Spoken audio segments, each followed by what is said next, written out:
Here's one of our ON30 narrow gauge train sets.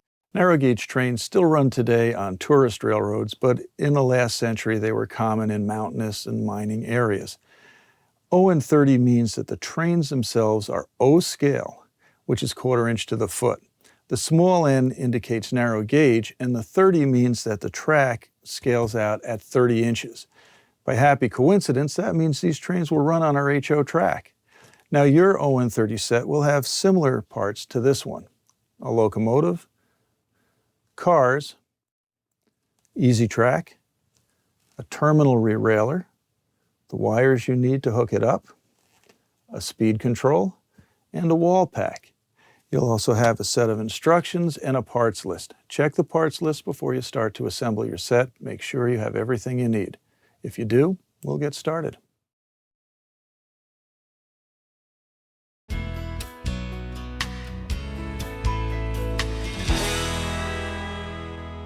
Please note that during shipping, a car's wheel set may sometimes pop loose. The wheel set can easily be replaced by gently prying apart the truck and repositioning the wheels.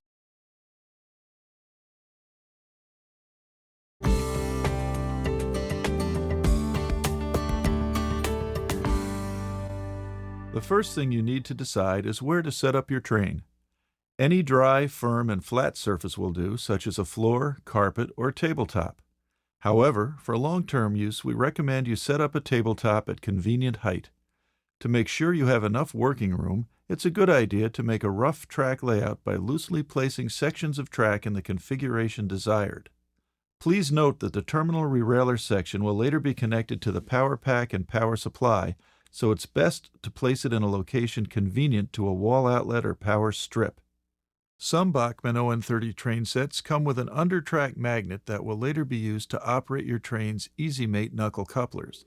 This is a good time to install the under-track magnet if your set comes with one. For best coupling and uncoupling results, install the magnet on a piece of straight track.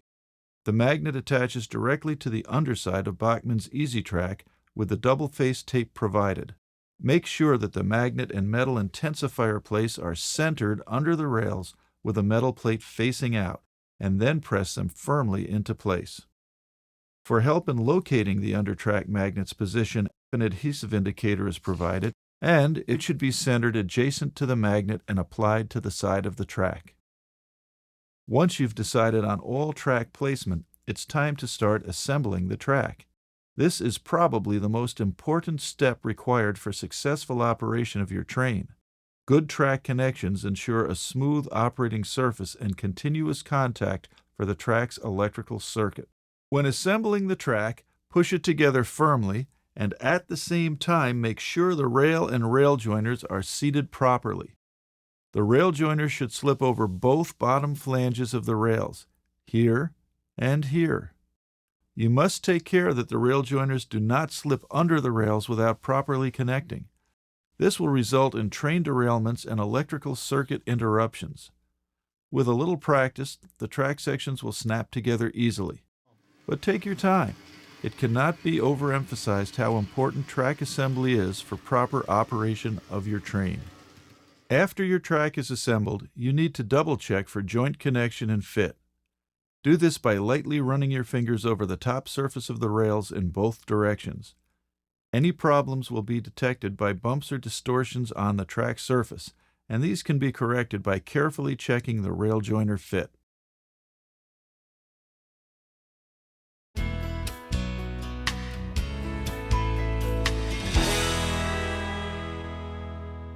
Okay, our track's assembled and we're ready to make the power connections.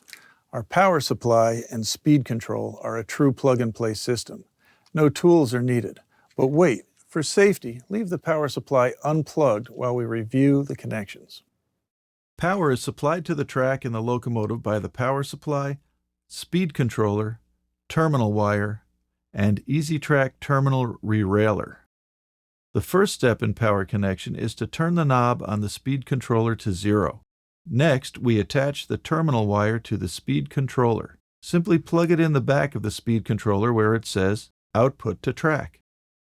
Next, plug the terminal wire into the EasyTrack terminal rerailer.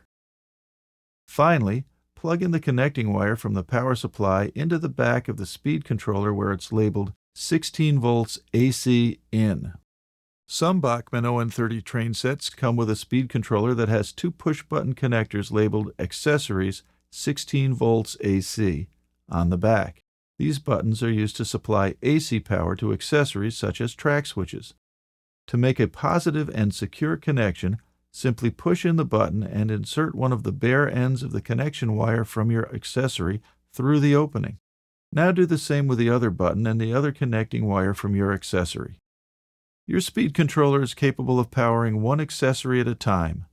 Connecting too many accessories to the controller will draw current from your track and result in slower locomotive operation. It may also trip the internal circuit breaker in your speed controller. With the exception of plugging in the power supply, your power connections are now complete, and it's time to put your train on the track.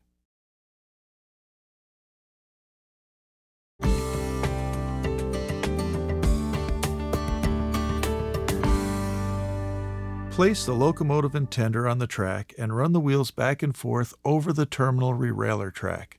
When they glide smoothly, you'll know the wheels are all on the track.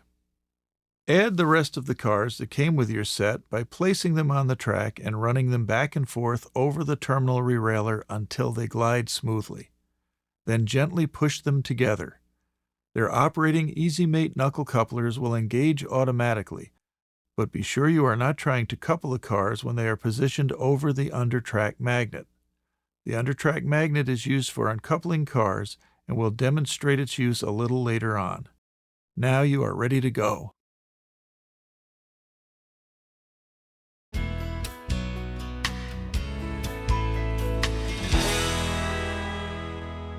This is the part we've been waiting for. Be sure the knob on the speed controller is set to 0 and plug in the power supply. Now begin feeding power to the track by slowly turning the knob on the speed controller clockwise. When you do this, observe the direction the locomotive travels. If it moves backwards when the control indicates forward, stop the train and then simply disconnect, flip, and reconnect the terminal wire to the terminal rerailer track. The locomotive will now move forward as the power pack control indicates. Look at her go. Remember, never leave your train running unattended.